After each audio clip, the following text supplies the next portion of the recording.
Thank you for tuning into the Federalist Files. On today's show, Joe Biden signed 17 executive orders on the first day in office, some positive effects of the Trump administration, and what to prepare for in the battle ahead.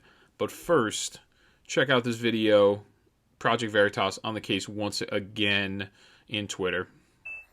Beyond de-amplification, conspiracy theories, we are going to be permanently suspending those accounts. Whether we believe Trump's tweets are inciting violence and having real world harm, I think we've seen that, in fact, they are, since coming back from the timeout to de-escalate the situation in other places around the world where we've seen violence unfold as a result of either misleading information or coded rhetoric.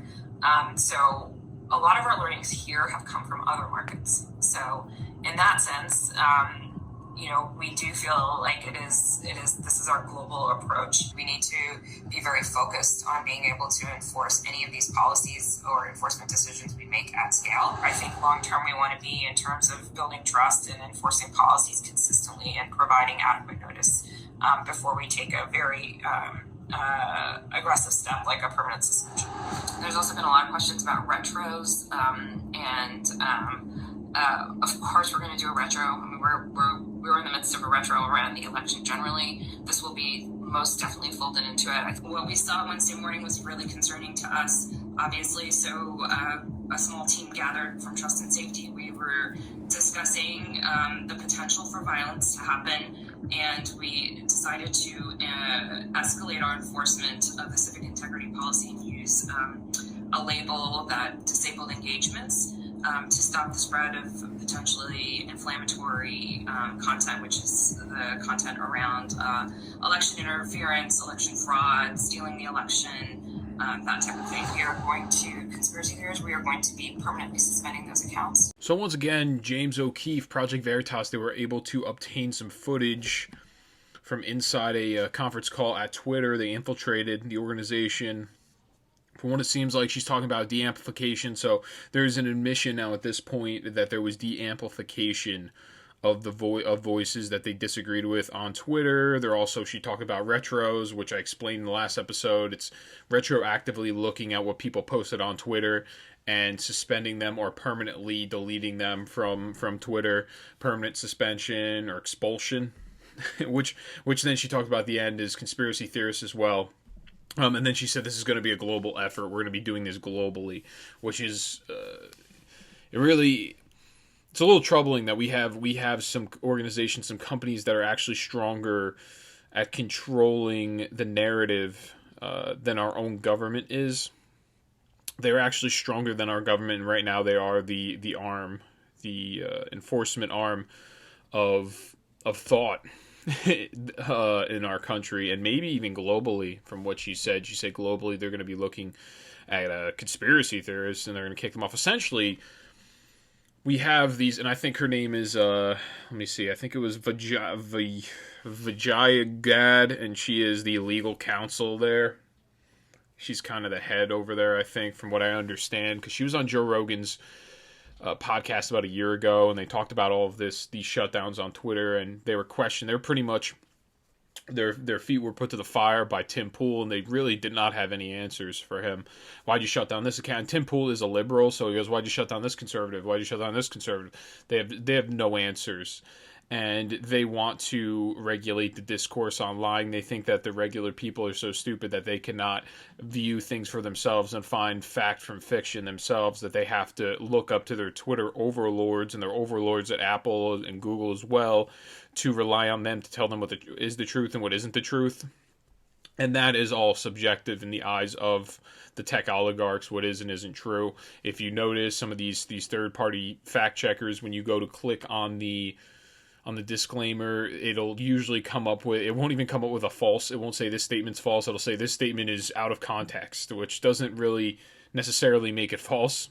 Sometimes, though, they fact check opinions. So, and then when they do that, that's an automatic throttling, as in it does not show up on the feeds of people. And that's really the point here. The effort, the concerted effort at this point, the real reason for this is so that word that they disagree with, or opinions they disagree with, or statistics that they disagree with do not get out to the mainstream. People do not know about them. People are not informed. That is the point of this entire effort. So the Democrat Party has them in their favor. They have the mainstream media that is complicit, that has been very complicit. If you've noticed the fawning over Joe Biden and Kamala Harris's last, at this point now, 2 days, one of the questions was something like, from the media. The media asked the new press secretary, does Joe Biden decide is he going to change the colors on Air Force One? These are the kind of questions, these are the softball questions that we're going to be getting for the administration the next 4 years. No one's really going to hold their feet to the fire. So it should be interesting to see, considering the last administration, Donald Trump, as well as his press secretaries, whether it was Sarah Huckabee Sanders or it was Kayleigh McEnany, they answered more questions in their administration. There was some sort of statistic I read the other day. They answered more questions and they were more accessible to the media than I think the prior 4 administrations combined. The amount of questions that they answered are more than the prior 4 administrations. So you could always reach them. I think now it's going to be a kind of a shutdown. I don't think Joe Biden's going to be in the spotlight much because everyone knows his mental acuity just is not there. So I think they're going to try to hide him, and maybe they'll put his press secretary out there to answer questions. But I have a lot of stuff on the show. He signed 17 executive orders, so I want to get right to it. But what I have here first is I have Mika Brzezinski on MSNBC, and this is her opinion of the social media companies. Check it out.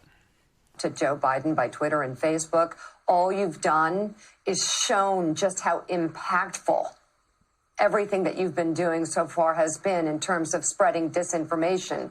You have shown how it drops the minute you actually take action.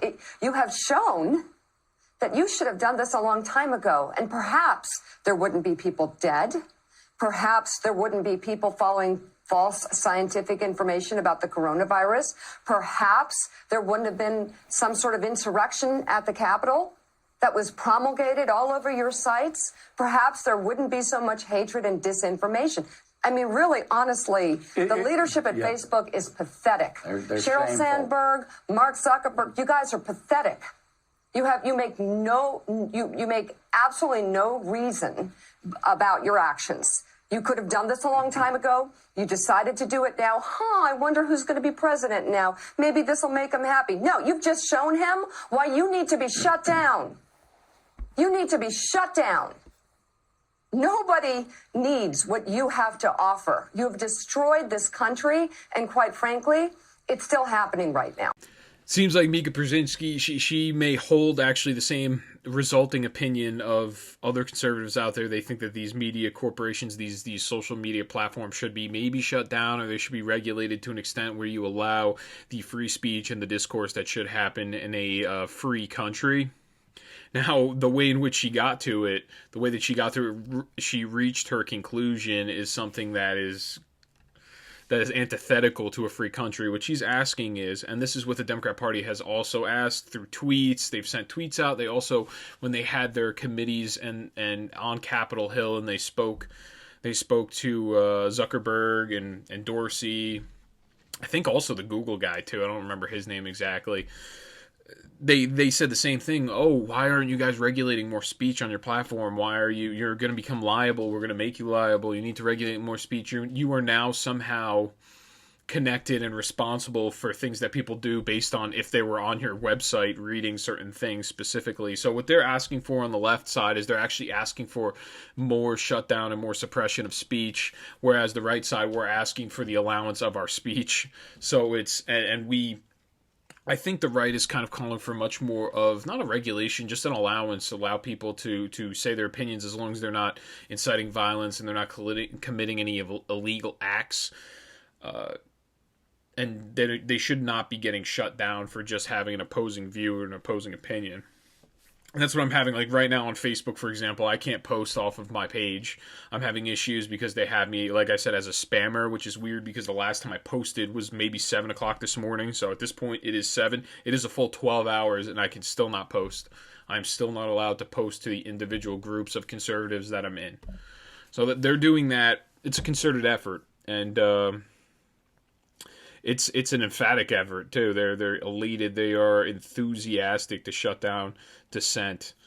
it seems like. So what I have is this show. I'm going to go through Trump's achievements. I'm going to go through some Biden stuff. But next, what I have is I have Representative Steve Cohen, and this was the big concern right before the inauguration. He is a representative from Tennessee, and he's calling for the background. He called for the background checks of the National Guard.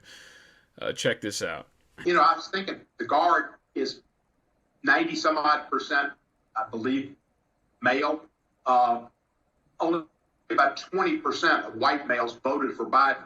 You got to figure that in the Guard, which is predominantly more conservative, and I see that on my social media, and we know it, they're probably not more than 25% of the people that are there protecting us who voted for Biden. The other 75% are in the class that would be the large class of folks who might want to do something. And there were military people and police who took oaths to defend the Constitution and to protect and defend who didn't do it, who were in the insurrection. So it does concern me, but the vetting at the last minute, you draw a circle first. In the first circle is people who work for Trump and not for Biden, as far as people who would be within the zone of folks who you'd be suspect of. The suspect group is large. Yeah. Final. So yeah, this goes off of, I was reading a Daily Beast article, and they're talking about domestic terrorism and the way in which they're wording it. They're almost wording it like they want a police state, like they want a spy state, especially on conservatives, people that voted for Trump. So here what Steve Cohen's calling for and what other legislators were calling for as well, and I think they actually carried this out. It was the vetting of National Guard members that were going to be there for the inauguration, because now at this point we are afraid anybody that is a Trump supporter, because of a select few that acted out of 74 million of Trump supporters, maybe let's say 100 or 200 of them acted out of 74 million. Now we are concerned that all Trump supporters are domestic terrorists, and they are going to try to overthrow the current administration now in place, or the inaugurated administration. And it's just disgusting. So we have guys that are in the National Guard. A lot of them actually did fight overseas, and then they may be a veteran, then they come back, they're in the National Guard, or actually they can get activated from the National Guard to fight overseas, and then they come back to our country after taking an oath on the Constitution to defend the country of America, of the United States. And in response from our legislators, they are treated like second-class citizens. They're treated like they are domestic terrorists because who they voted for. So this is what's going on right now. We are having Republicans that challenged electoral votes and called for an election commission to investigate fraud. We have them now being defunded. We also have books that aren't going to be allowed to be printed because conservatives wrote them. We have just an absolute repudiation from society for people that think a certain way, and it's not a way that is disgusting. It's not pedophilia. It is a way in which that objects to what the mainstream narrative is, just because people believe a certain thing. And this used to be something that actually used to be agreed upon in the United States, the idea of conservatism, family values, mostly rooted from Judeo-Christian values. This used to be something that was of the normal.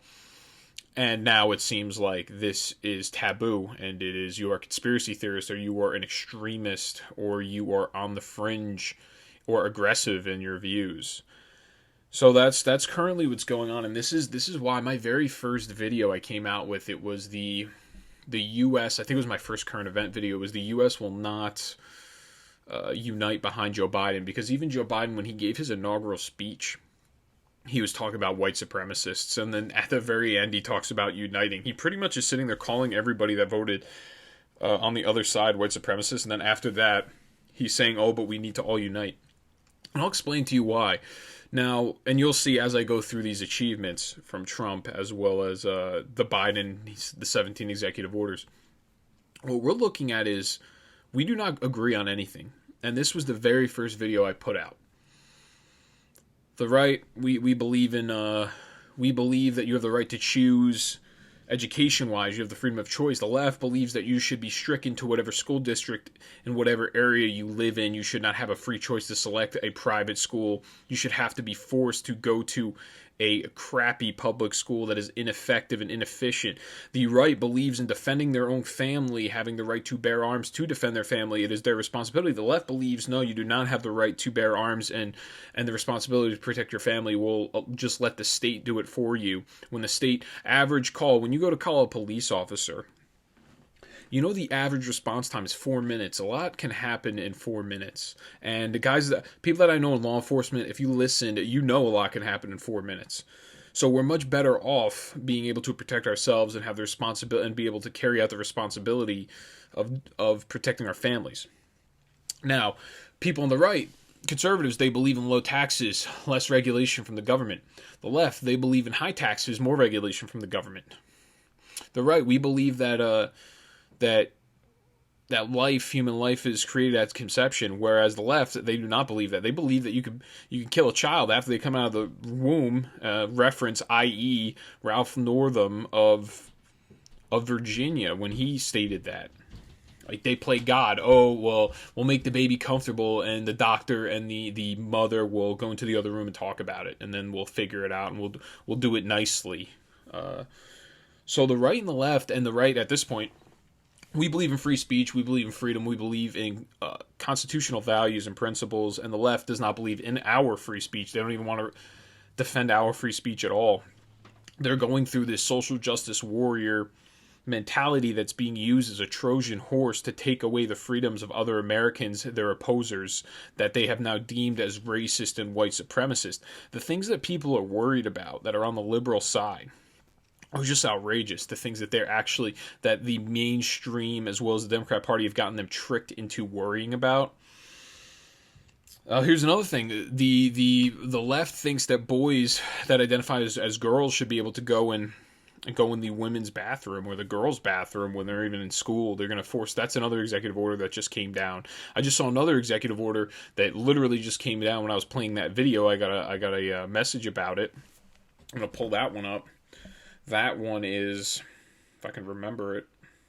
Oh, now we're going to have to wear masks on public transportation and planes. It is now required, which I thought was required before anyway, so I don't really even know. But what the point is, what I'm bringing together here is the conservative side generally believes in freedom and liberty in almost everything. A government's handoff approach. We believe in protecting innocent life as well. Those are like the main principles of conservatism right now, / libertarianism, if you go that way. And that's what's funny. I've been hearing things, and I have not really read about it, but people that are libertarians are saying that now the Democrat Party is coming after them and saying that they're also white supremacists as well, which would actually kind of be on course because it would make sense considering conservatives are white supremacists. Libertarians are actually further, if you guys don't know, any Democrats watching, libertarians are further right than conservatives are. You just don't know anything about them because their candidate isn't a big deal usually when they go to run. The libertarian candidate usually gets like 2% of the vote. So we're looking at the libertarian / conservative base right now are under attack from the left. The left doesn't care. And we are so diametrically opposed to each other, which is why there will be no uniting behind a Joe Biden, because it's not worth uniting when your enemy is calling you, or your political adversary is calling you a white supremacist. And then they're also, you are deemed by them as a deplorable, as Hillary Clinton would say, a terrible person. So we are so opposed to each other, and it has nothing to do with that. That's another thing that I wanted to address is people say, oh, well, what do they say? There's no agreements. There's just no. Both sides are so far. People that are in the middle that really don't know anything politically, they say stupid things like this because they're not aware of what's actually going on. They do the cooler talk where they're sitting at the water cooler. They're that one guy on the football team. He doesn't really play much. He's sitting on the bench. He's sitting at the water cooler, just saying very generic things. Or he's that guy at the party that sits at the cooler with the beer, where the beer is. It just says very generic phrases to get people to maybe laugh out loud or kind of awkwardly agree with them. There's no meeting in the middle. That's what the generic person that is not into politics usually says. Now, I think there is places to meet in the middle. Now, should you meet in the middle just for the sake of it? Just to try to make the other party happy, to try to say, oh, well, at least we worked together and we were able to pass this legislation because we met in the middle, just for the sake of meeting in the middle, because it's going to unite the country. I disagree with that wholeheartedly. I don't think you should ever meet in the middle. I think the only time that you should be meeting in the middle is on truth. If it is a true factual statement, if there's some sort of scientific data that backs up whatever the claim of the policy is, and it's something that adheres to the constitutional values that our country was founded on, then yes, that's what we should be doing. We should go ahead with meeting in the middle there. For example, there's some conservatives that have gone forward with legalization of marijuana federally. Some conservatives believe in it. Now, libertarians believe in it much more so.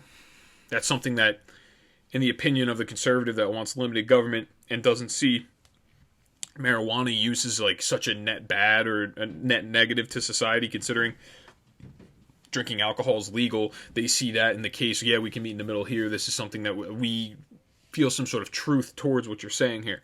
Now, there's other things that the right should not be willing, the conservatives should not be willing to meet in the middle on things that take away constitutional principles or take away individual rights from people, from citizens, just for the sake of meeting in the middle.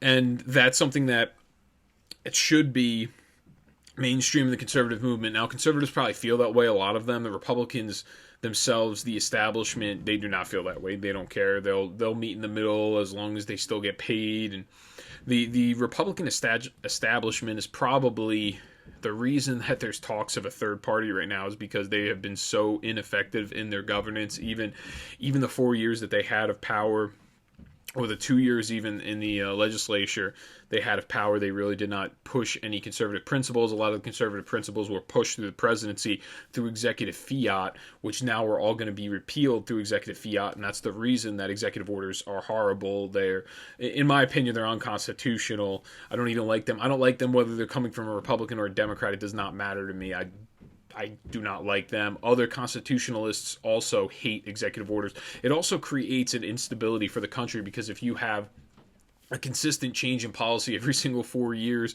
and then also consistently changing the policy is pretty much unconstitutional to begin with, the change in the policy. But if you're going to have changes in regulation and economic changes every single 4 years because of executive fiat, then that's going to create instability in the system, instability in the market for the people of America.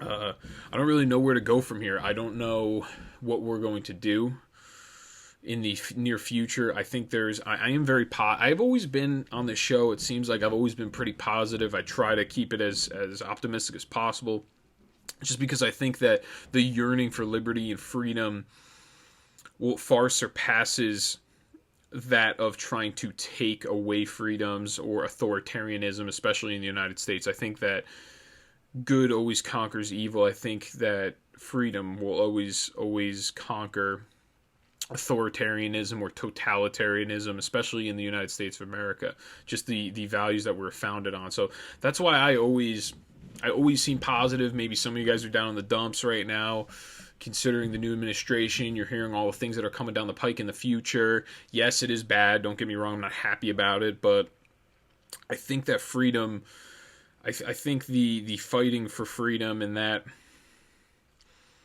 forcefulness and that robust, not only action, but just the thought, the values of being a conservative, I think that will overpower that of the liberals, because the liberal class is not really as informed as the conservatives. If you look in conservative media, it is much more voluminous of individuals that are highly intelligent and have much more dignity than these people that are in the liberal media class. And in general, people that vote Democrat or vote liberal, they're generally not as informed as people that are conservative on the facts.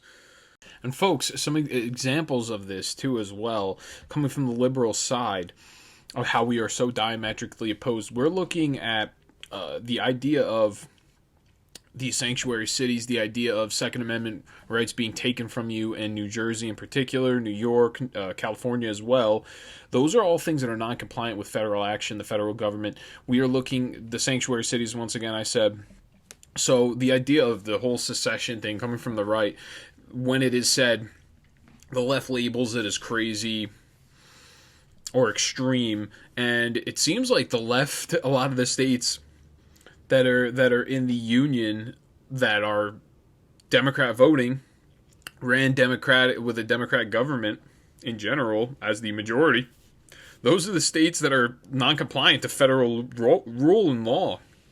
When it comes to legalization, when it comes to immigration, that is all of the federal jurisdiction and the federal power. And then when you go ahead as a state and you do not comply, you are in violation of the federal constitution. So that's what's really weird, because there's only specific things, certain things that are held by the federal government. That is their jurisdiction, and if you are breaking those things, you are not now non-compliant. And that just goes to show that how divided as a country we are, because we have Democrat states and big blue Democrat cities that are considered sanctuary cities, and people that are illegal aliens can just walk freely in there. When they are arrested, they're released, and they're not reported to the national authorities. That's just another example of how we are not united. And we are so diametrically opposed to each other. We have one side that believes in constitutional values and the actual rule of law, and then the other side that just they care about social justice, which is being used as a Trojan horse to implement authoritarianism and socialist policies. So to start this show, what I have is Trump's achievements here. This is a Washington Times piece. I'm going to have everything that I reference here. It's going to all be in the show notes. It is titled, "Trump Leaves Mark as One of the Most Consequential One-Term Presidents." It is written by Dave Boyer. It was Monday, January 18th, so right before the inauguration. Mr. Trump forged peace deals in the Middle East for the first time in generations, spurred an economic revival by slashing regulations and taxes, overhauled the immigration system, ripped up and renegotiated trade deals, enacted elusive criminal justice reform, and stocked the federal judiciary with conservatives at a record pace. Now that's important. The very last one's important, and it explains it here. With help from the estranged Senate Majority Leader Mitch McConnell, a Kentucky Republican, Mr. Trump appointed 226 federal judges in just 4 years, including 3 Supreme Court justices, which is huge. President Obama and Clinton appointed 320 and 367 judges respectively in 8 years. So in those 8 years, not that Trump didn't get as many as them, but in his 4 years, if he would have went for another 8 at that rate, he would have had almost 500 judges appointed, federal judges, and those federal judges will be used in the Circuit Court of Appeals. It is very important, considering that the Democrat Party uses the federal judging system as a super legislature, so to have some conservative or viewed as conservative judges in there is a good thing.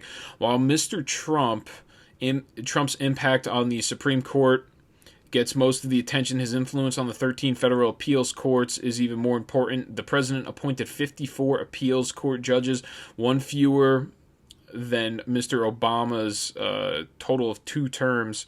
So he actually even appointed almost as many federal Court of Appeal judges, and flipped the majority ideology on 3 of the courts from Democratic to Republican.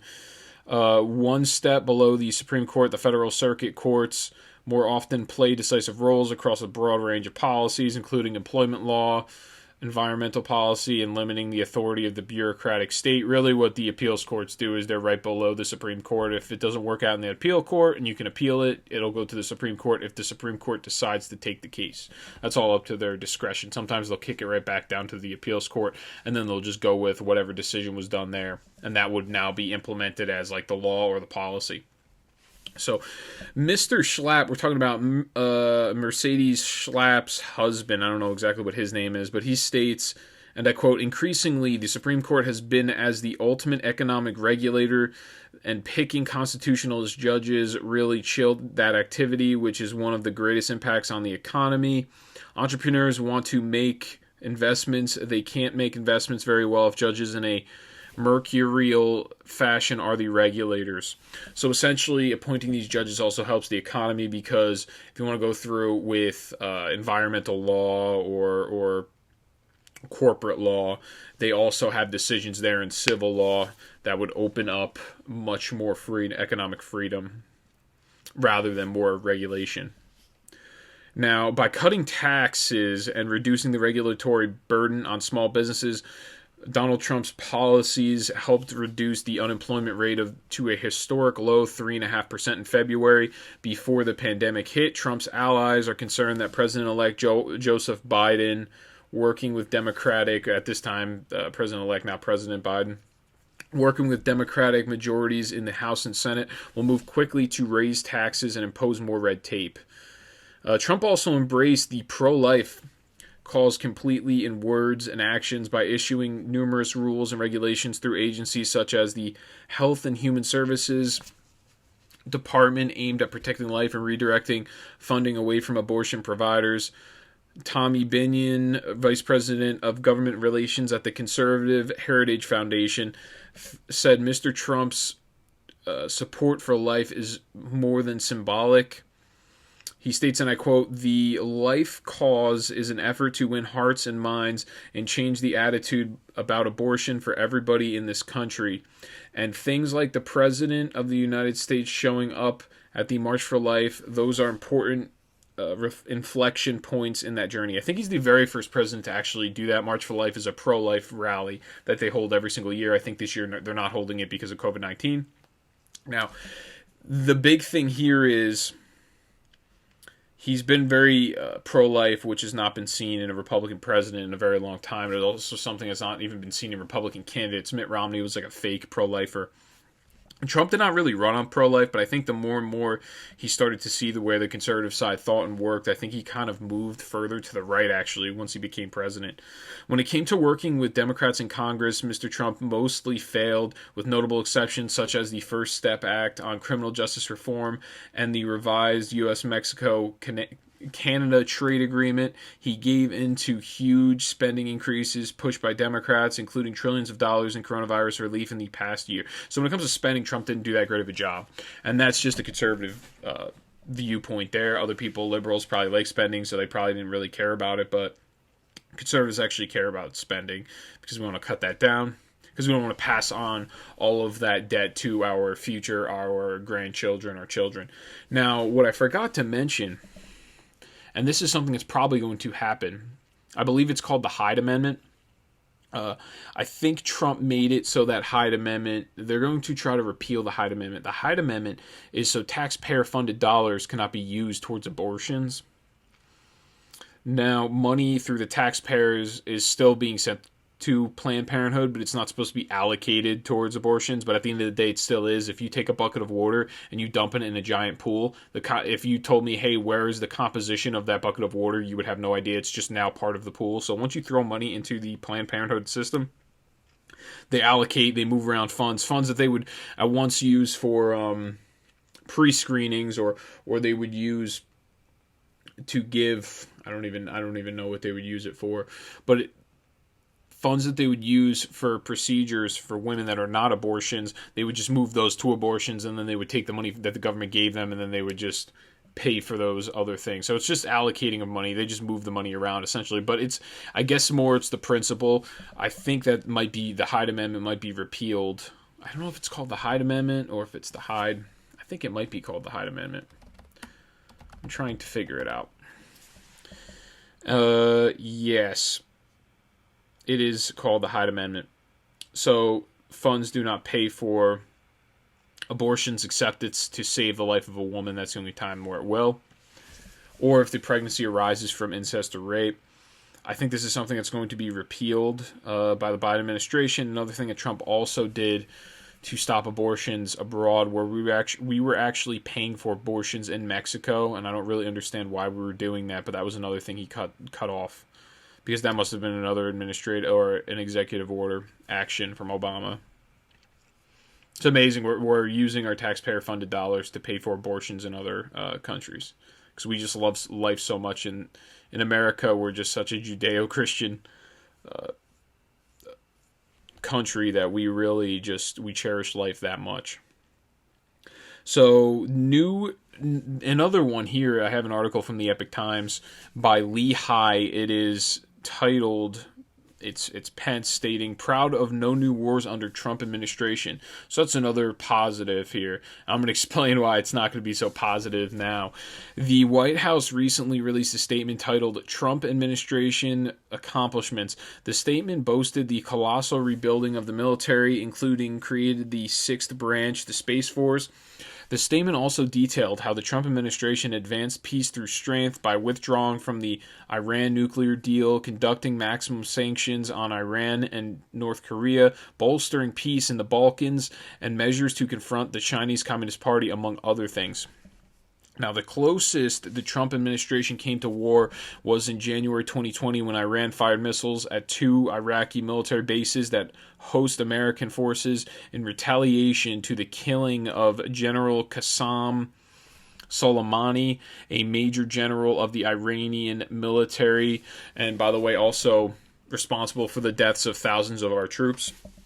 Trump chose to impose more sanctions on Iran instead of military attacks, avoiding a possible war. So the sanctions really had Iran running. Now I don't know exactly what we're going to do. It seems like they're going to get back in the Iran deal.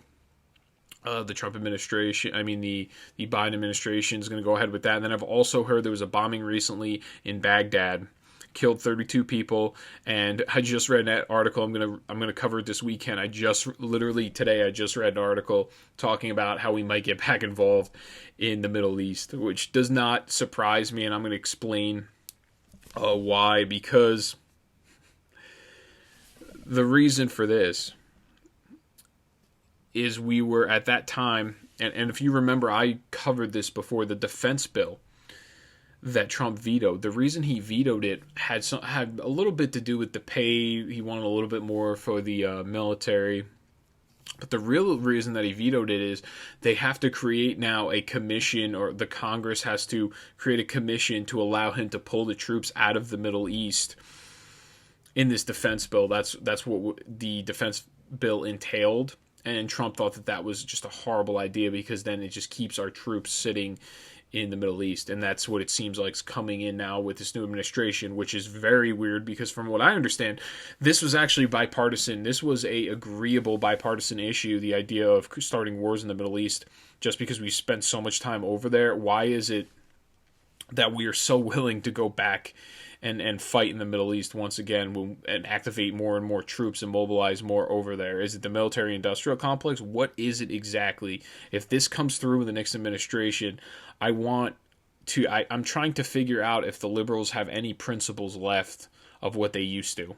They believe liberals were actually much more free speech oriented years ago, and the Republicans were much more authoritarian in their leanings, like back in the 60s during the Nixon era. And that's why it's so weird. I don't really understand. This was something that was agreed upon years ago. And then once Trump started to pull troops out of the Middle East, he got so much flack from the left. This was something I thought that was agreed upon. And the left always complains about military spending, but they'll cut the military spending, but they'll love keeping our guys still in the Middle East. That doesn't matter to them. That's okay. It's okay to keep our military guys in the Middle East for God knows what reason. We don't know what we are fighting for at this point. But we need to cut down the spending so they don't get paid as much to sit out there. It's a joke. All right, so what I have Biden's 17 executive orders. New York Post article. I'm just going to go through, and I'll leave it up on the screen, each and every one, just because there's so many of them. I'm going to go down and I'll explain, not every single one, but because some of them are not as obvious. 100-day masking challenge. That's the 100 days of wearing masks in federal buildings. He wants to he signed something to rejoin the World Health Organization that is run by China, by the way. Appoint COVID, and also the United States overpays. That's the reason that we left the World Health Organization, because they're run by China. They're in the Chinese Communist Party's pocket, and we were also once again paying more than all the other countries to be in that World Health Organization. Just a bureaucratic international organization, which we will see more and more of bureaucratic international organizations that somehow direct policy for the American people. We have people that are living in other countries, that are government officials in other countries, that are making decisions for United States citizens, because that's what every single one of these international organizations is, or international councils. Appoint COVID-19 response coordinator. That's just somebody to handle COVID-19 crisis distributing of vaccinations, things like that. Extend COVID-19 moratoriums on evictions and foreclosures. I've covered that. That's to extend the evictions and foreclosures until I think something like March 31st or something like that. March 31st. Extend COVID-19 student loan pause, so anyone that has a federal loan doesn't have to pay it still for a set amount of time. I don't know exactly how much time. It's all in the New York Post piece. Rejoin the Paris Agreement on climate change. And yeah, so the Paris Agreement, actually, I don't know if it's actually possible to get into the Paris climate. They were calling it, I think, the Paris Climate Accord or some sort of treaty.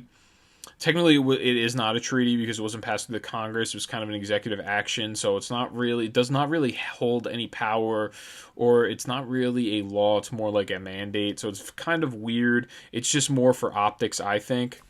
And this is a big one here: reverse Trump's environmental actions, including elimination of Keystone Pipeline, and I'll go over the more substantial ones here and why it's a big deal. Advance racial equality, including elimination of the 1776 Commission promoting patriotic education, including non-citizens in the U.S. Census. Reverse travel ban in the restricted 13 countries. End Trump's and the restricted 13 countries. They called it the Islamic ban, but really there's 50. I think there's something like 57 Islamic countries. So 13 out of the 57 they were banned, and the reason that they were banned is they were a lot of those countries held a lot of terrorist empathizers or terrorists themselves, and they were afraid for national security reasons to allow them to come to the country. Now, end Trump's executive order on immigration. He had this order, and I'm gonna go over it later. Stop construction of the border wall. That's another one. Extend deferred and forced departure for Liberians. These Liberians were staying here. I don't know why they were staying here exactly. If I don't know what they were here for, but they extended the allowance of them being here until they got sent home. Prohibit discrimination based on sexual orientation or identity. Now that is a executive order, so I don't really know how much power that holds. Ethics pledge. So people that are in his administration, because this new executive order, they cannot lobby if they're in his administration currently. This was repealed. This was actually put in force by Trump, and then Trump right before the 20th, right before the inauguration, he repealed it himself. So then people that worked in his administration can go and lobby, I guess. Because that's how that's how everyone works in politics. But while they're in his administration, he doesn't want them doing that, just like Trump. Reverse Trump's regulatory reforms, including agencies to repeal. So this one's a huge one. I'm going to start with this one first because this is the last one. This is the 17th one. The regulatory reforms that Trump all did was mostly through executive order, executive fiat. And he called agencies, every single time they came out with a new regulation, they had to repeal 2 regulations before that. So, in essence, it would cause less and less regulation, which was a good thing, right? So, we were not able to pass this, though, through the Congress, because Congress can't agree on anything, and they are probably the laziest people in our federal government. They're the ones to blame for a lot of things, but it seems like it kind of just gets pointed to the head as the president, because we believe in this weird decentralized government figure like the president, whereas really the power is actually held in the legislative branch, as most of you would know. So that is all going to get repealed. So we're going to have more regulation in the economy, which is bad for small business, good for big business, because big business easily... And let me explain. I'm going to explain to you how the Democrat Party is doing the bidding of the big businesses here. And I'm going to explain this whole thing for you. And it's very obvious if you know anything about basic economics. So these regulations, it's harder for small businesses to follow them, whereas with big businesses where you can afford lawyers, big-time lawyers, it's very easy for you to follow the regulations. Now, and that kills the companies, these big corporations beat out the small businesses. It kills their competition. It's good for the big businesses because it kills their competition. So, end Trump's executive order on immigration, stop the construction of the wall. So, this is why. the idea of making an easier path to citizenship or including non-citizens in the U.S. Census. The reason for that is in a lot of these Democrat-run states, there's a lot of illegal aliens there. Now they want to count them in the U.S. Census. And in doing so, it will give them actually more political power because they'll get more House of Representative members because their population is going to be higher because the proportionality for every single House of Rep member is so many residents. Which, by the way, this executive order, on its face, this is absolutely unconstitutional. But that's just, everything will just pass through because no one cares about any constitutionality anymore. It just does not matter. They stomp on it consistently. End Trump's executive order on immigration and stopping the construction of the border wall. This one's huge now. The Democrat Party knows they can build themselves up hundreds of thousands, even millions of voters. And they can do this through I think it's 11 million voters through the reform that they're trying to do to legalize citizenship quicker. Now, if you look at Japan, you look at Norway, Sweden, if you look at a lot of countries, all developed nations, all the big players in the game in the entire world, we actually have the most lenient immigration policies. We allow the most people into our country comparatively to these other countries. If you want to become a citizen in Japan, good luck, you can't. You can only become a citizen in Japan if you are of Japanese descent. And I think it works that way somewhat in Norway, Sweden too. It is very homogenous demographically. So here we allow more immigrants in than any other country in the world, and we have some of the most lenient policies. Now, I'll tell you why this benefits. This benefits the Democrat Party because obviously it helps them get more votes. But I think more importantly, it actually benefits big business. And we do not really need a reform of the minimum wage. That's not what we need. What we need is we need a market, a supply and demand for labor. And our problem right now is we have so many laborers and unskilled laborers, and that's what these illegal aliens are. They are coming over as unskilled labor. That's why we go through a legal process where we vet each person and we try to figure out what kind of value, working value or economic value do these people give to the United States of America. That's the reason for our legal immigration practices to begin with. Because we do not want to take away opportunities for our lower unskilled labor jobs for regular working class Americans. Because this is what this does. This makes it easy for the big corporations, the big rich guys, to get very, very cheap unskilled labor, and it puts a lot of, and in particularly minority communities are most affected by this mass illegal immigration that has taken place.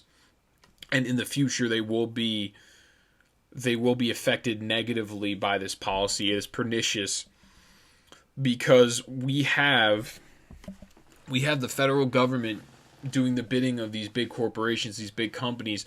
When you have no cap on immigration and the immigration is rampant, it automatically lowers the cost of the labor of an unskilled laborer because there's so many of them. How can you determine if there was only so many of them and the labor was limited? You would have to, in essence, raise the price of the value of their work and their labor. And this has nothing to do, and Trump understood this. That's why it's very easy for them to point and they call it racist. It has nothing to even do with that. This is basic economics. This is businessman talk. He knew that these big corporations were really making out on the little guy because by having all this illegal immigration in mass like this, it lowered the standard wage for unskilled labor of regular working class Americans. So Trump was looking out for lower class, lower income, or unskilled laborers in the American workforce. He was looking out, and those, like I said, this affects the minority community the most. So he was looking out for the minority unskilled laborers the most by instilling this policy, the border wall, the idea of this executive order on immigration to try to stop illegal. And we're talking about illegal immigration. We're not talking about legal immigration. We were talking about illegal, as in illicit, as in against the law immigration. We're not talking about legal immigration. And that's why we should have a system in place, because we don't need a minimum wage. We don't need a mandatory minimum wage set by the federal government that will lay off millions of Americans. What we need is a market measure. We need a supply and demand economical system that's comprehensive to figure out how many are we allowed to take in to keep the labor for the very lowest tier wage jobs, to keep it slowly going up or just going up. We don't need a mass amount of unskilled laborers in our workforce, or else then it lowers the cost and it lowers their wage for labor. It increases the economic disparity, and they call the economic inequality. That is increased by unfeathered immigration like this. That's how it is so antithetical to what the Democrat Party runs on, that it is nonsensical. If you know anything about basic economics, what they are doing is they are tricking American citizens to vote for them, saying they're for the working class person, and then they're turning around and they're flipping you the finger right afterwards. And this environmental act, including the elimination of the Keystone Pipeline, is another one. I've read about 11,000. I've read 11,000 in some cases, 40,000 in other cases. People are going to be laid off from this, and these are good. They call blue collar union working jobs. They're good paying jobs, and the point of this is really to kowtow to the far left. That's all this is for. This is all for wokeness, really, because this does not help the environment any. Because no matter what, the United States is going to have to get that oil from somewhere. It's not like him cutting down this Keystone Pipeline. This is strictly political move. This is not helping anybody. This is people getting jobs taken away from them, and getting their ability to feed their families is now being taken away from them by the federal government, by the executive branch, by the President of the United States. We use so much oil in this country every single year. Because of what he just did, it does not make a difference. We are still using the same amount of oil. Now, in the United States, we are actually more efficient. We are more clean in our carbon footprint because we have a lot of free market measures that have been innovative to make a less of a carbon footprint on the entire world. So what we're going to do, we're going to now ship all that oil we would have been getting through the Keystone Pipeline and all the jobs that would have been created there. We're shipping all this oil from, and also our oil prices are going to skyrocket because of this, our gas prices, because the amount of gas that it takes to get it here on a freight liner. We are now taking oil from other countries that are less efficient in their carbon footprints. So we are actually now we are going to be creating more and more of a carbon footprint by buying it from another country.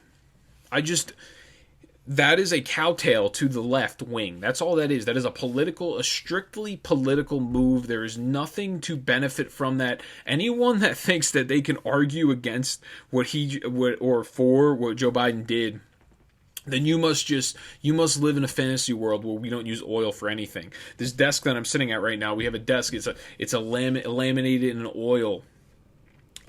This book I have, the Federalist Papers. This is an oil lamination. Plastic in general is made by oil. Detergent that you put in your dishwasher, it is oil-based. Detergent that you also use for your clothes, oil-based as well. I mean, there's so many things that oil is used in. It is a staple in our society to act as if we can just get rid of it like that because we got rid of a pipeline. It is not going to happen. We will still consume the same amount of oil, if not more. And now we're going to use more oil because we have to use freight liners to get us the oil here from another country, because before we were actually energy independent and we were actually a net exporter of oil. We were making money and thus the lower prices in oil. And now what Joe Biden's going to have to do is he's going to have to kiss up to the Iranian regime as well as the Russians to get us oil. So it's tremendous. It is the world players working in the globalist game that we just had 4 years ago under President Obama. We're doing the same. We're reverting back to the exact same thing that we were doing before. Now, the other one here, advance racial equity, including elimination of the 1776 Commission. Trump created this commission. I think they wrote like something, a 36-page paper on it to include patriotic and to try to extol the values of the United States in our education system, our public education system, which which would actually extol the idea of American principles and values. Biden quickly got rid of that because we can't be doing that, because right now our public school system has been an indoctrination center for the leftist propaganda and the Democrat Party. It has taught you to hate America and hate American values and the history of America. And I think that's it, if I had to explain all the really, really terrible ones. Yep. So, next what I have is, let's see how far in I am. I'm pretty deep, probably. 30. Ooh, I'm about an hour in almost. So, what we have is, next one I have, U.S. declares China's actions against Uyghurs genocide. And this was right before the end of the Trump administration. It is written by, and is Axios piece. It's written by Bethany Allen Abrahamian. With just 1 day left in President Trump's term, Secretary of State Mike Pompeo has officially determined that China's campaign of mass internment, forced labor, and forced sterilization of over 1 million Muslim minorities in Xinjiang constitutes genocide and crimes against humanity. Now, Pompeo declares this. This matters because the United States has become the first country to adopt these terms to describe the Chinese Communist Party gross human rights abuses in its far northwest. Now, this is something I've talked about before. There was a video of it. I think I might have put it up here before, and how inhumane it is what they're doing to Uyghur Muslims over in China. And it seems like our media class that cares so much about human rights and social justice does not care about this. The same thing with our NBA athletes that don't seem to really care much about this, because China pays about 30% of their salaries because of the viewership over there. Now, what they're saying is, after close examination of the available facts, I've determined that since at least March 2017, the People's Republic of China, under the direction and control of the Chinese Communist Party, has committed crimes against humanity against the predominantly Muslim Uyghurs and other members of ethnic and religious minority groups in Xinjiang, Pompeo stated. Now, adding to a second determination that the Chinese Communist Party has also committed genocide. So that's really the big hitter. He's calling what they did genocide. To explain what they've done, he details that their crimes include arbitrary imprisonment of over 1 million people, forced sterilizations, torture of those detained, forced labor, and restrictions on religious freedom, freedom of expression, and freedom of movement. I've explained this before. The Christians currently are in hiding as well over there. So it has nothing to do with... It is anything that is counter-narrative or antithetical to the party, to the Communist Chinese Party. That's all they really care about. They don't care. They don't want your religion, because they know religion you put before you put, in your head priority-wise, you put it before the state. And they want you to be fully indoctrinated into the state culture. So China's northwest region of Xinjiang is home to around 11 million Uyghur Muslims and several other Muslim minority ethnic groups who have long faced severe religious and cultural repression at the hands of the Chinese Communist Party after ethnic riots in the regional capital, Urumqi, in 2009 resulted in hundreds of deaths, and especially after the rise of the Islamic State attracted some Uyghur adherents, the Chinese Communist Party leaders embarked on a campaign to wipe out what they viewed as the root of the problem, the Uyghurs' Islamic faith and their loyalty to their own ethnic and cultural identity, distinct from that of China's majority Han ethnic group. Like I said, anything that is counter-narrative to the Chinese Communist Party needs to be eradicated in their eyes. In early 2017, China began constructing a string of mass detention centers across Xinjiang, capable of holding up to 1 million or more detainees. Survivors' testimonies and Chinese government documents have revealed that detainees are often held in terrible conditions and spend their days enduring political indoctrination and, in some cases, physical abuse. Growing evidence of forced labor on a mass scale has resulted in calls for companies to extricate themselves from Xinjiang-based supply chains. The U.S. has banned the import of cotton and tomato products made in Xinjiang and has put numerous Chinese companies' entities on an export blacklist due to their complicity in the mass surveillance detention, and forced labor. So you're hearing a lot of things about the Democrat Party as well as the leftist media talking about how there needs to be re-education camps, or would they say a decommissioning or a de-brainwashing for conservatives, that Trump supporters. So that's what the Chinese government does: political indoctrination, the re-education camps, essentially. In some cases, physical abuse as well. So that's currently what's going on in China, and it seems like there is nothing but silence. There's crickets across the board from our political class, especially that of the Democrat Party, because they're in bed with China, and they believe in the idea of a surveillance state with the Chinese Communist Party. Talking about an inhumane, and this is the country that Joe Biden did so much business with his son over there in China. Talk about an inhumane government. Talk about just completely against what everything America stands for. So, in result of this, China sanctions Pompeo, Bolton, and 26 others of the Trump campaign or the Trump administration. This is American Military News article. They state this. I'm not going to go into it. And then Iran's President Rouhani celebrates the departure of stupid terrorist Donald Trump. This I'm going to get into. This one is a Breitbart article written by Francis Martel. Also, additionally, I think Iran did the same thing. They sanctioned some people from the Trump administration as well. Now, Iranian President Hassan Rouhani celebrated the departure of outgoing American President Donald Trump by calling him a stupid terrorist and urging now President Joe Biden to return to the 2015 Iran nuclear deal his former boss, President Barack Obama, negotiated. Rouhani accused Trump of engaging in state terrorism for his decision to approve of a drone strike against Major General Qasem Soleimani, the head of the Quds Force, which is like their special forces, a foreign terrorism unit of the Islamic Revolutionary Guard Corps. Iran's Islamic Revolutionary Guard Corps is a U.S. designated terrorist organization, and Soleimani was personally believed to be responsible for hundreds of American deaths and thousands of severe injuries. Iran is the worst foremost state sponsor of terrorism. As a presidential candidate, Biden said that he would not have approved the strike on Soleimani, and I remember him saying this too. In addition to targeting Soleimani, the airstrike eliminated Abu Mahdi al-Mohandis, the head of the Iraq-based Hezbollah brigade, an anti-American militia. That's actually putting it nicely. Hezbollah is also a terrorist organization. The two were meeting in Baghdad, where Soleimani often visited to maintain ties with Iran-backed terrorists in the country.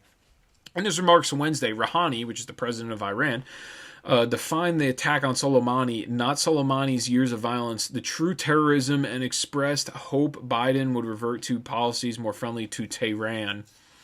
The removal of Soleimani from the battlefield, coupled with years of Trump-era sanctions on Iran, is in response to the Islamic regime's destabilization activities in Yemen, Iraq, Syria, Lebanon, and other regional countries, significantly limited Iran's ability to operate during Trump's term. Iran's economy is also in a dire strait, largely due to the regime's Obama-era spending on adventurism in other parts of the Middle East, prompting multiple waves of protests calling for democracy.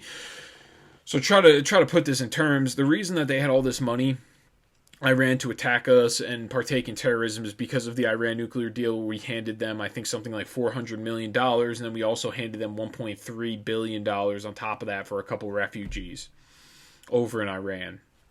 The removal of Soleimani on the battlefield really threw them off. Trump's battlefield tactics. If you want to talk about somebody national security-wise, you can't knock Trump for what he's done. Foreign relations. Honestly, that is probably one of his most underrated statistics is his foreign relations in terms of military action. So other things such as sanctions destabilized the region for Iran. They were unable, considering they were selling us all this oil before, now America's the net exporter of oil, they were really unable to keep their economy going because there was a boycott, divest, and sanction in them. Discussing the expected policies of President Joe Biden, Rouhani expressed more flexibility than the regime had prior to its inauguration, when officials insisted they would not renegotiate the 2015 Joint Comprehensive Plan of Action or the Iran nuclear deal. The deal greatly expanded Iran's economic reach and did not prevent it from ultimately returning to its illegal nuclear weapons program. Much of the windfall from that deal, brokered when Biden was vice president, ended up funding terrorist activity in places like Syria and Iraq. President Trump withdrew from the deal during his tenure, leaving Iran committed in the deal with the remaining European states and China. So there was money given to Iran in this deal, and Iran used it to fund terrorism abroad. Iranian officials prior to his inauguration suggested that Biden would enact an unconditional return to the agreement. Rouhani instead suggested that the ball is in Washington's court and that Tehran would be willing to listen.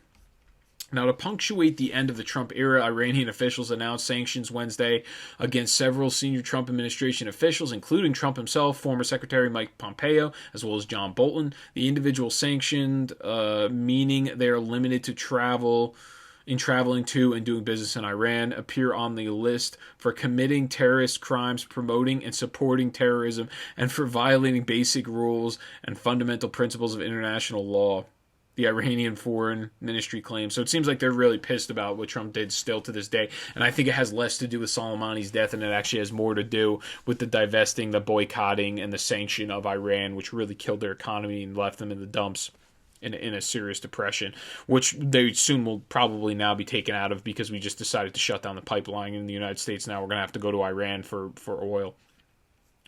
And so... Another thing, Biden's also going to be visiting Boris Johnson to discuss global economic initiatives. They're talking about this whole Great Reset thing. So we're looking at globalism after years of much more isolationist policy. It seems like we're seeing more and more global policy that's going to be initiated here, and we're going to keep covering it and going ahead with it as we go on. So Biden, another story here is Biden names Rachel Levin health secretary, first openly transgender cabinet member. So they are now going to be the health secretary. This article is written by Yaren Steinbuch, and really just calling her out because she was known for this transgender cabinet member, the very first one. She was known for she had policies during the whole COVID-19 thing to force COVID-positive patients to be returned to elder care facilities. And as a result of that, it broke out like wildfire, calling it unconscionable and unacceptable, and adding that Levine needs to be held accountable for that unlawful decision. Now, this is the most important part about that decision. Was pretty terrible. The Senator Doug Mastriano said it. I think she comes from Pennsylvania. Yeah. So this is the biggest problem. Levin also drew criticism in May 2020 as the state's health secretary when she removed her 94-year-old mother from a personal care home during a surge of cases in nursing homes. That's really the biggest thought for concern more than anything here.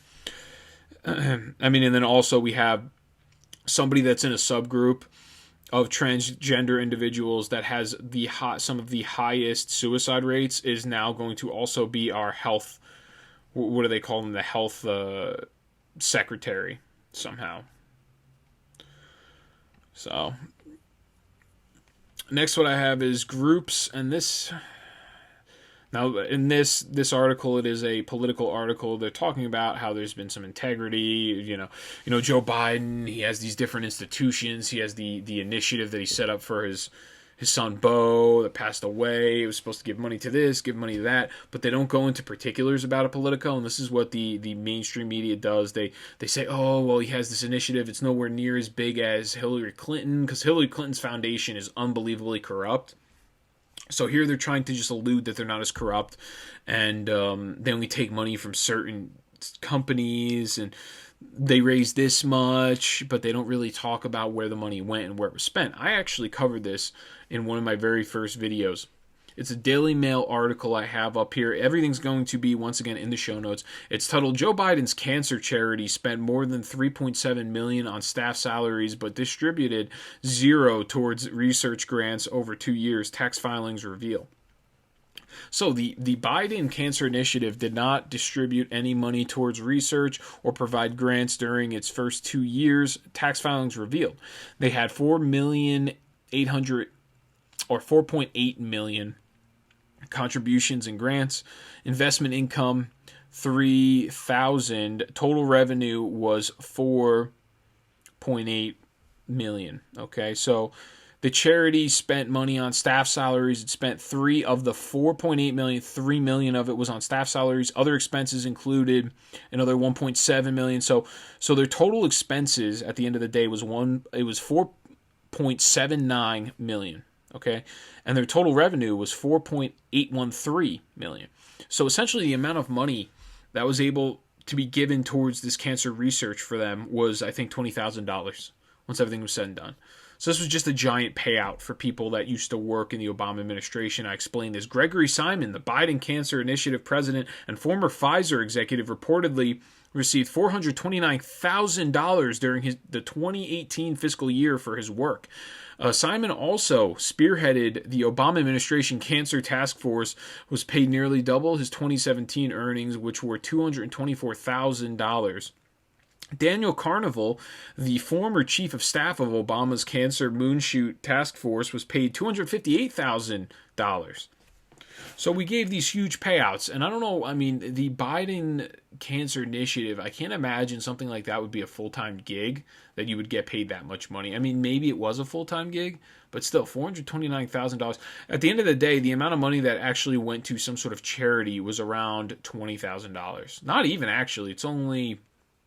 yeah, around $24,000. That's how much went to actual charity. And then this is my very last... no, you know what? Yeah, this is my very last article, and this goes on.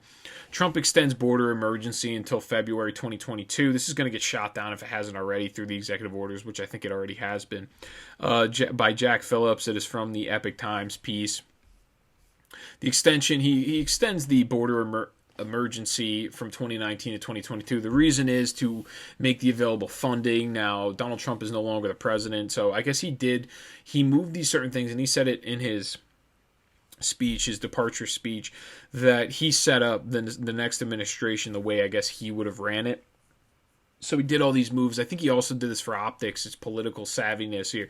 He went ahead, did all these moves, and then he wants to see Biden do executive orders to repeal each and every single one of them. So then when there is a problem that arises, then you can say, well, I didn't do it. Look, you know, I put everything in place right before I left, and then he came in and he screwed the whole thing up. I think that's the reason he did that. It said 9,000 Honduran migrants. If anybody's seen that video footage of people saying, oh, he states the person, the migrant, that video footage and the photos of the migrants coming over the Guatemalan border. He states, Joe Biden promised amnesty throughout his campaign. A surge of migrants headed to our border is entirely predictable, and it's a public health catastrophe. That's what Tom Cotton says. So this is the reason I have this article in here. I'm going to explain this for everybody. And there's a reason that Bernie Sanders ran. He ran as a candidate. He ran against open borders, and he always has been pretty consistent of this. And because he knows when there is a social welfare system, a social medical system. It's a government paid single payer healthcare. You have government paid healthcare. To have open borders additionally, to have an open border policy is futile. It is futile. It will never work. It has not worked in Sweden, Norway. They have some of the tightest borders because they know if they have a social welfare state and social welfare health programs there, people will just come to their country just for the healthcare because they know it's free. They'll come for the social safety nets. They'll come for the welfare. Which is why he knows, as a socialist, he knows that those borders need to be closed. If you're going to go with social reform and policies like that, the borders need to be closed. There's a reason why he was actually in favor of closing the borders. And he even knows, and this goes on to my point before what I was stating, he even knows that the price of labor will go down. It will be pushed to the ground because of supply and demand if you have open border policy. He even knows that. And that's why that this is a futile idea to have open borders. It has nothing to do with race. It has nothing to do with ethnicity. it is all due to wages, as well as bankrupting the entire system that we have, our entire government structure. And I just don't know. We'll see what ends up happening with this. There's migrants that are waiting at the border pretty much to enter in. But what I have just a couple articles I'm just going to go very, very briefly on. Trump's approval rating, last day in office, 51%. Rasmussen reports. I'm going to have everything in the show notes if you want to check that out. His very last day, 51%, which showed it was about, I think, Obama's last day was 54% in this article, so it's not that far off. Another one is Twitter blacklists angel families, which is disgusting. So angel families are people that were killed by illegal immigrants or illegal aliens. They're family members of people that were killed by illegal aliens. So they were blacklisted, some of them because of some of the statements they made, maybe. Now, Trump declassifies Crossfire Hurricane. That one's going to be huge. I have not had anything come out on it. I think it's still processing, waited to be released. Crossfire Hurricane was the Russia hoax, the setup from Paige and what's her name? Christopher Steele, Lisa Page, Peter Strzok. It's the whole setup. It's the emails back and forth. They're calling Crossfire Hurricane to set up Trump and set up his administration with Russian collusion charges.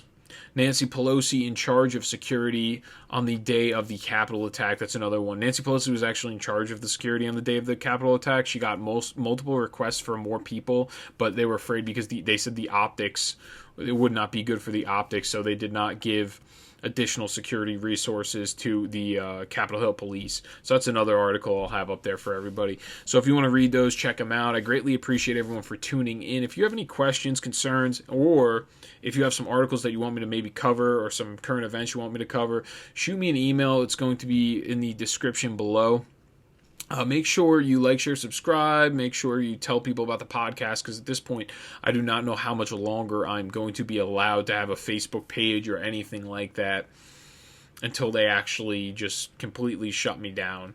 YouTube, at this point, I already have my first strike, so if I screw up one more time with YouTube, I'm getting a 7-day suspension, I think, and then after that, I'm getting a total kickoff of the program on YouTube. So everything, please, if you're going to watch any of my videos, go watch them on Rumble at the Federalist Files. It's all the same name, because I don't know how much longer I'm going to be at YouTube. And to be quite honest with you, I'm not going to change my content because YouTube says that they don't like the idea of my content. I will continue to speak freely. That's what this country is all about. That's what I'm going to do. So thank you for tuning in. I greatly appreciate it. Everyone stay tuned this weekend, and we will be starting back up the Federalist paper episodes next Monday. Thank you.